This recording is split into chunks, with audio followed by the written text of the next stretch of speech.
Hey, what's going on, guys? Welcome back to another Collegiate E-Sports Connection video. Today I'm here at Harvard University.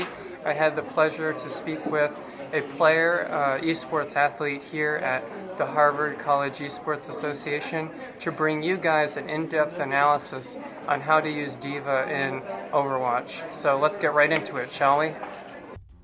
What's going on, gamers? Welcome back to another Collegiate E-Sports Connection video. Today, we've got an advanced, in-depth D.Va guide. We made this video in collaboration with the Harvard College E-Sports Association. I had the pleasure to speak with one of their unofficial athletes about Overwatch, specifically D.Va. And as a D.Va main myself for my own college, it was pretty cool to see other people's perspective on it. So let's get right into it. Before I get into the tips, I'm going to start by talking about the forums. On the Blizzard forums, a lot of people are complaining about her being underpowered and needing a buff. But here's the problem, right? People are still in their habits about the old playstyle that she had back when she was OP in combination with Ana, where she could just go in and start shooting people and never die. She wouldn't be punished for mistakes because Ana could just come in and heal her. So there's a new playstyle now. Blizzard will not buff her, just so you know. So you're gonna have to adjust to this new playstyle. Blizzard has already made clear and taken the point home that D.Va is not a DPS character and she should not be used as one. She is a support character. So let's get right into it. The first tip I have today is to collect less damage, and we're going to tell you exactly how you should do that. The first tip that I don't see a lot of people do in the lower ranks, and you'll notice I'm doing it a lot in this gameplay on screen. By the way, FYI, this gameplay, I'm playing the old playstyle on quick play, just so you can see what that looks like, but I am also using some of these tips as well, which is probably why I did better than I should have. When I got, I think, like 3 gold medals, which doesn't really mean anything, but it means I did good, you know, for the match. I sort of did my part. But here's the thing, right? The old play style doesn't work anymore. So you can use these tips to help you with the old play style like I am on the video, but you should move on, man. You can't do that anymore. You're gonna have to adjust, and we're gonna tell you exactly how to do that in step 2. But back to step 1, the first tip we have is spam the space bar or spam the A button, whatever you play, what platform. It will help you so much. It is unbelievable how much less damage you collect when you're spamming those buttons. When you're jumping every 2 seconds and you're working to randomize where you're gonna land. So, you know, one jump you might not, you know, push the joystick all the way, or D or whatever button. Or, you know, some other time you might jump all the way to the right. You know, sort of randomize that, but you should be spamming the spacebar and A button as much as possible. That will help you so much in 2 ways. One, you'll collect less damage generally. It just works. You know, people just have a hard time hitting you when you're jumping, and all the pros do it. You can see it on the live streams all the time. All of them are always trying to jump as much as possible. So if you can practice spamming those buttons and shooting people, you know, it's gonna take an adjustment to aim at people and kill them while you're jumping. So, but once you get that down, you're golden. So just get that out of the way, and then you can move on to these other tips once you've mastered that. The other thing with jumping is you'll actually get a lot more headshots when you do that, and you'll deal a lot more damage because you're hitting that headshot hitbox. So, you know, it will help you both killing people faster and surviving longer. So, you know, hit 2 birds with 1 stone there. Tip number 2, you got to adjust to the new play style. So the old play style was you go in, You start shooting people. Anna's behind you, healing you, pocketing you with, her grenade and her sniper. And you could just keep killing people and you would never die. You would never be punished for your mistakes because you just had too much health and armor. So, that worked back then. Doesn't work anymore because she was nerfed, and for good reason. That's not supposed to be her playstyle according to Blizzard. So, here's what you gotta do.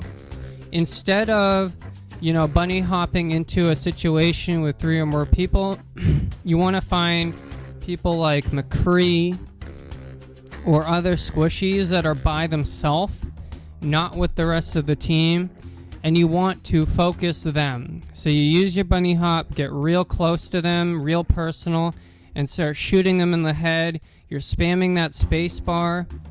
Perfect combo. If, McCree starts to try to run away, you don't let him run away. You don't let him get away with half health.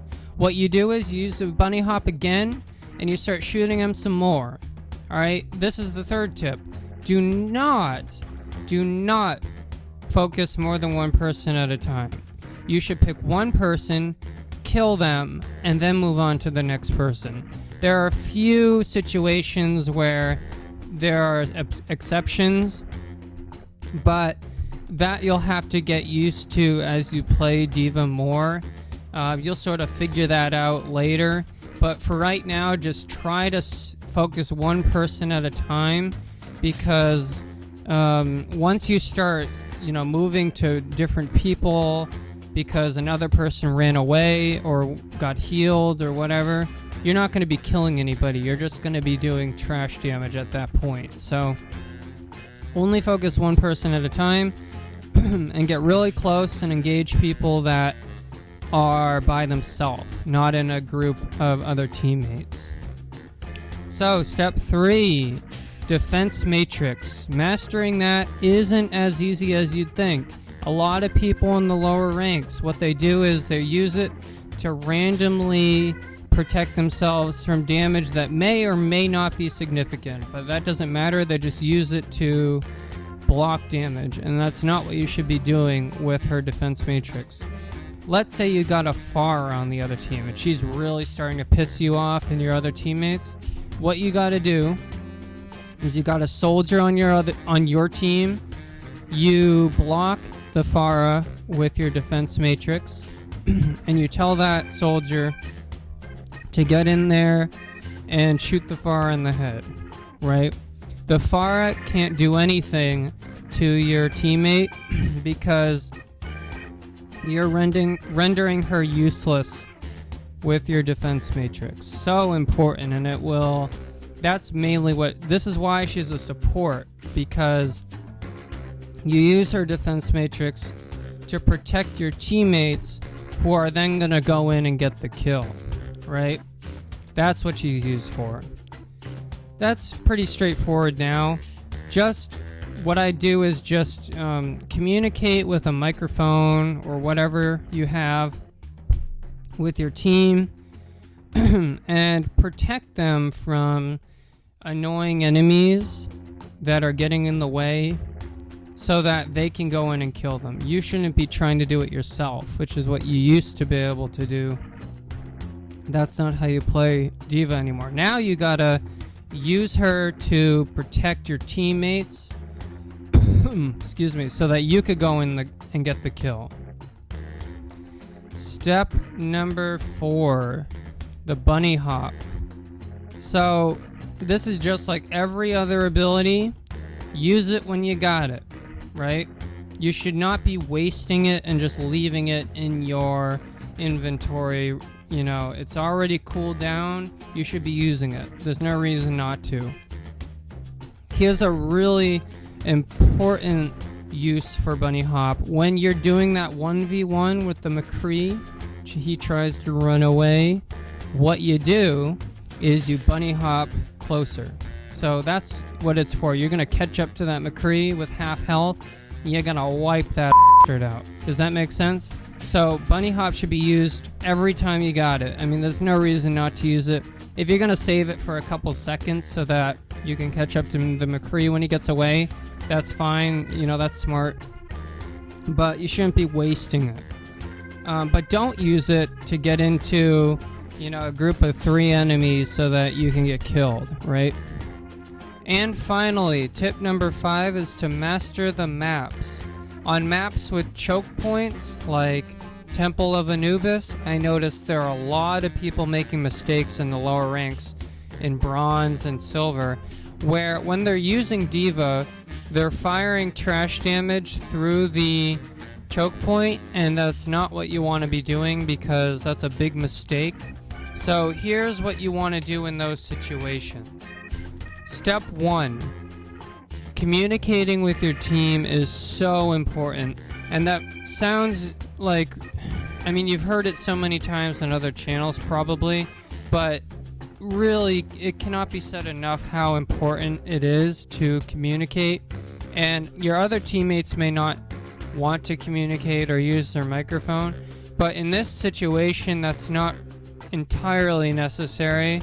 So here's what you want to do. In the ideal situation on Temple of Anubis, you'll have a Lucio, you'll have yourself, which is the D.Va, and you'll have the rest of your team nearby. What you want to do is signal to the Lucio that you're going to be using your shield matrix in the choke point, and the Lucio will go ahead and use speed boost to get everybody through the little doorway on the left side of the map. That's how you're going to win in that map. So many people in the lower ranks have this strategy with having the Bastion behind a Reinhardt on the back of the choke point, and that works so well and people think it's so OP because they don't really understand how to counter it. This is how to counter it. You use the defense matrix to eat up all of Bastion's bullets and have everybody rush left. It works 100% of the time in the lower ranks. So once you're able to communicate with your team and do that, it will help a lot. Other choke points like King's Row don't have that kind of thing, but again, the shield matrix is perfect for that map, despite not having an extra entrance. All you have to do is collect that damage with the defense matrix, have your team run in and finish the job. Go into get that point and get the kills, etc. That's why D.Va's a support, and that's why Blizzard thinks that buffing her is not necessary, because people are playing her the wrong way, and that's a big mistake. So I hope this video was helpful. If you enjoyed, make sure to nano boost that like button. If you like BNSBC's new microphone we just got, make sure to comment below and let us know. And we love the feedback, guys. It's really helpful, and we want to make this channel as best as possible. Our viewers are top priority. So if you have any other feedback, make sure to comment below and let us know. And also don't forget that we do have commenter guidelines, so if you haven't read that already, you should probably do that. But it doesn't really, I mean, in a nutshell, basically just don't swear in the comments. We want to try to keep the comment section clean. So otherwise, if you do swear, we're going to remove that comment immediately. Anyway, that's it for this video. Here are a few other videos you can go check out.